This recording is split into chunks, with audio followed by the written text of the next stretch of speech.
او زړو سپارو سره بس چل کوو. دې زمانه کې د بهتره طریقه دا ده دې دور کې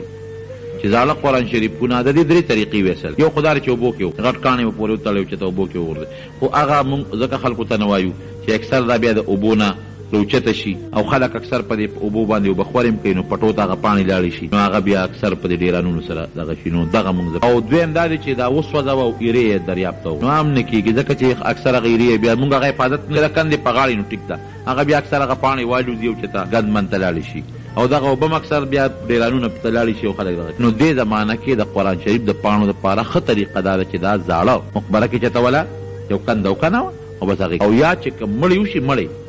نو هغه مړي ته لحد ته چې تاسو کله تبې ولګوئ نو ډوره کې دا ورسره کېږي. دا اسانه طریقه لحد نه دې خوا ته په هغه ډوره کې دا زاړه قرآن شریفونه یا زاړه سپارې دا ورسره کېښودی شي.